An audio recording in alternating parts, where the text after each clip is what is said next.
I've been thinking about Davos this week. Many of the richest and most self-important people in the world are now in Davos, as they so often are, in Switzerland. It's far inland, but nonetheless, it's a veritable fantasy island where those who understand humanity the least gather to share their complete incomprehension of the species of which they are, at least notionally, a part. I'll be the first to admit that I count myself among those who believe humankind is being herded into a trap that's often described as a digital cage.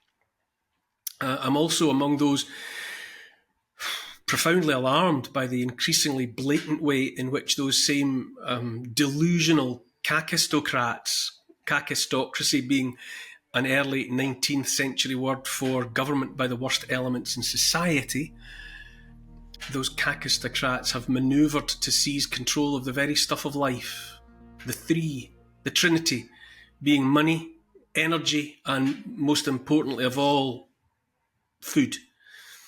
The imminent central bank digital currencies are about the control of money. The continual wars with Russia, war in the Middle East, are at least in part about the control of energy. And the war on farmers and farming, well, in the form of the suicidal policies regarding the pursuit of net zero, is about control by the few of the food supply of the many. All of it is about top-down control of populations. For as long as we've kept records of the actions of those, and there are always those who are obsessed with power, we've seen the ruthless determination of a tiny minority to tell everyone else what to do, what to think, how to live, how to be. Top-down control, collectivised policy making is always disastrous for the many, ultimately leading to piles of corpses. Communism, I would say, has been the most recent and the most murderous manifestation of top-down collectivised policy making, and communism is still in the mix of what's happening now.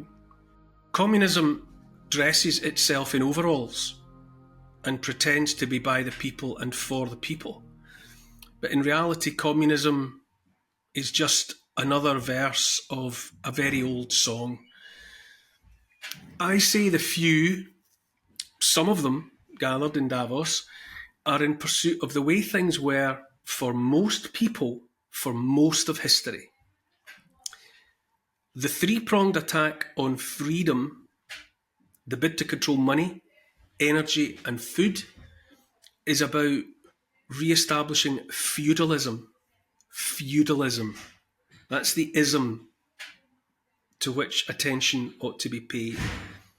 Feudalism was the way of organising society that had a handful of like-minded people declaring ownership of everything, so that everyone else, the millions or the billions, must come cap in hand for crumbs that the self-proclaimed overlords deign to surrender to us.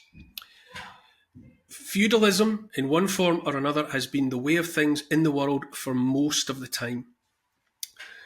Before there were states, nation states, there were landed estates owned and ruled by emperors and kings and queens who believed God had chosen them to rule over their subject peoples. That's the state of affairs back into which we are being frog-marched now. And too many don't even need to be frog-marched and are simply sleepwalking. I've thought about this. I say that there was a disturbance in the force, a glitch in the matrix or whatever, when, in the 17th century, England murdered its king, little Scottish Charles I. And then there was Cromwell and the Commonwealth, and then the return of the king, Charles II, and then the neutering of the monarchy itself with the advent of William and Mary, and shortly thereafter the Bill of Rights, so-called. On the other side of the Atlantic, the American colonists got rid of another king, one of the Georges. And then France murdered another one, a Louis.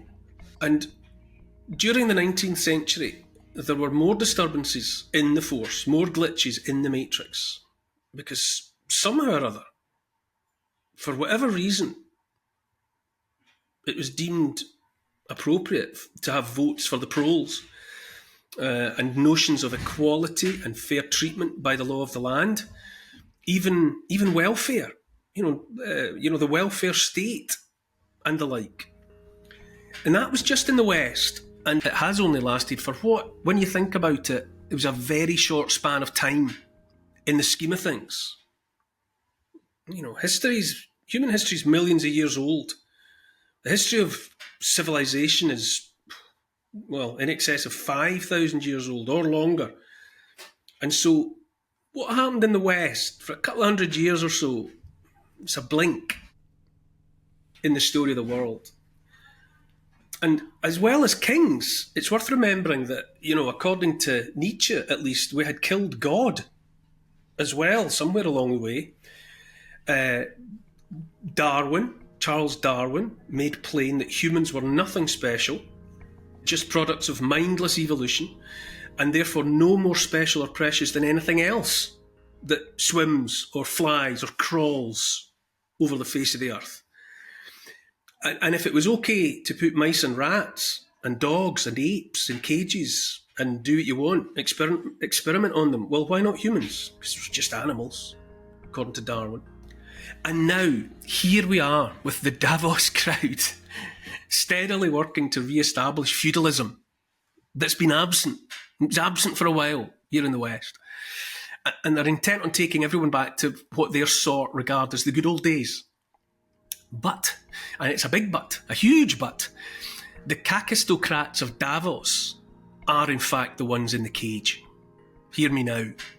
It's a cage built of their own abject inability to understand humanity itself. Davos man and his puppets in, well, what survives of the old nation states are driven by contempt. Contempt of humankind that has its origins in fear of humankind. Fear of the billions of people determined to live their inconvenient, pesky lives in freedom, unmolested by nutcases. I look at Davos man and Davos woman, and what I see is a cat being carried through an airport in one of those little plastic crates. The cat has to be in the crate because all those people everywhere are too much for its cat sensibilities. And so it crouches in its little crate, hissing at passers-by that get too close. Behaviour like that of the Davos crowd and their agents, manifesting authoritarianism as hard as they can go, is born more than anything else of incomprehension. And more than anything else, it's born of fear. Fear of everyone else. Fear of us. Those long ago emperors, the kings and queens, had limits to their power, if not their ambitions. No Nebuchadnezzar, no Xerxes, no Alexander the Great, no Caesar, no Holy Roman Emperor, not even a latter-day President of the United States of America could have accomplished total domination of the world because they lacked the reach in every practical sense. He physically couldn't do it. But now, for the first time, now in the 21st century, technology has persuaded, well, what I call Homo Davosensis, that what was previously unachievable is now within his grasp. Low-hanging fruit now. Davos man dreams of having eyes on everyone, every minute of every day. He dreams of knowing what each of us might do before we do. And so he dreams of being in a position to make the decisions for us ahead of time.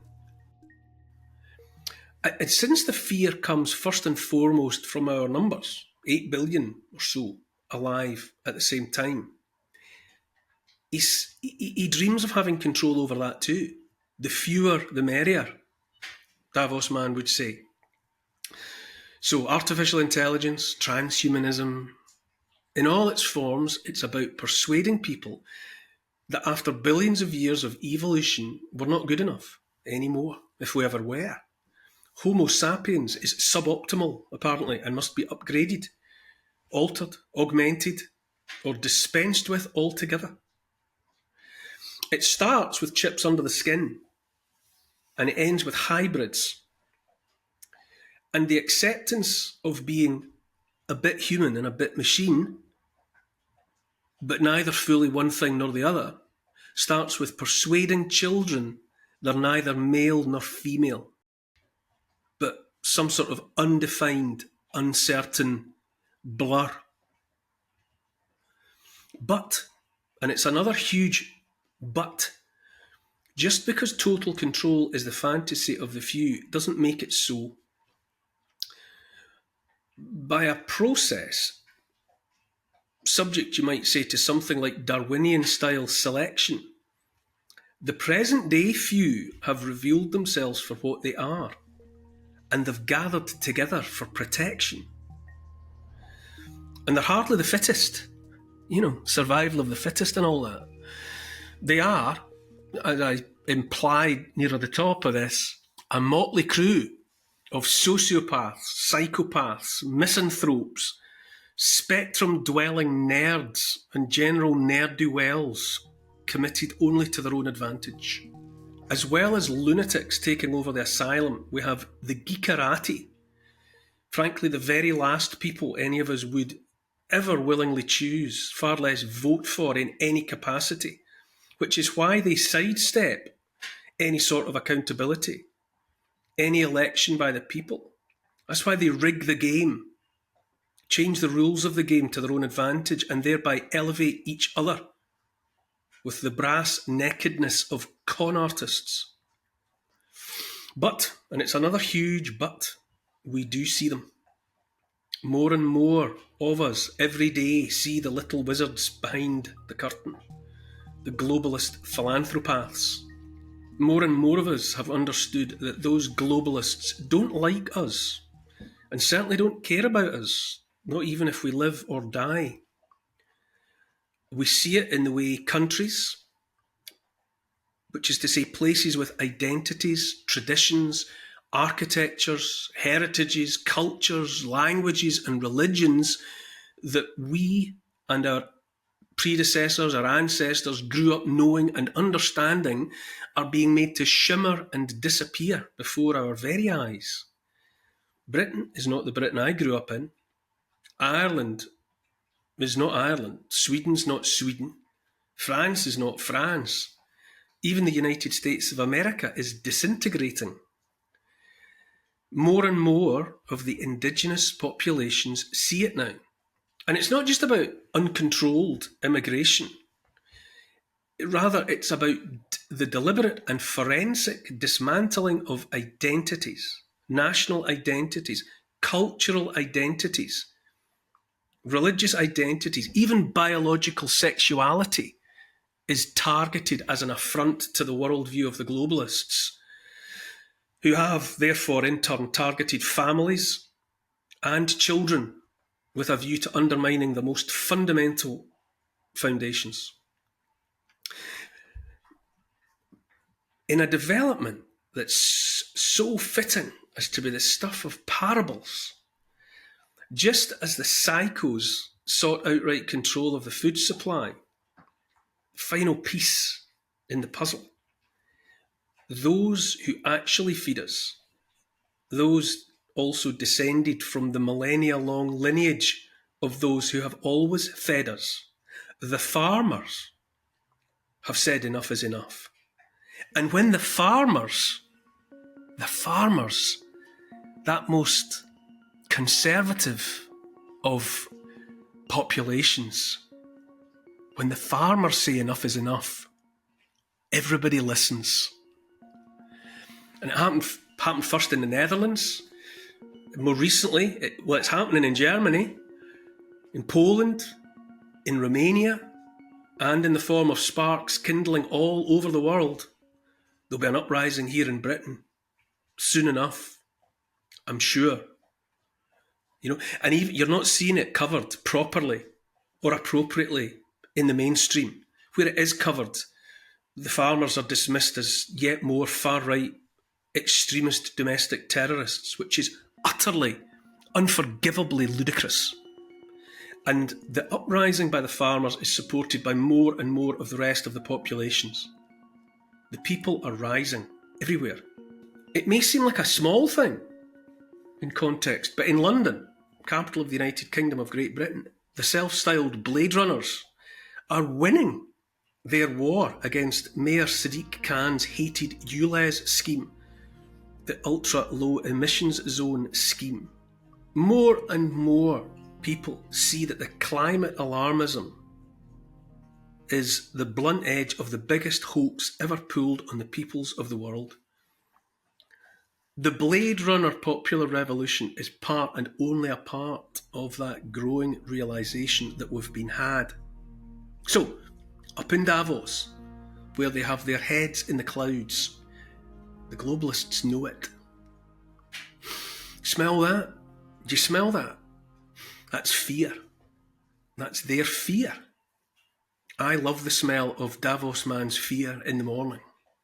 It smells like victory. You can tell they're terrified, that they know they've bungled it.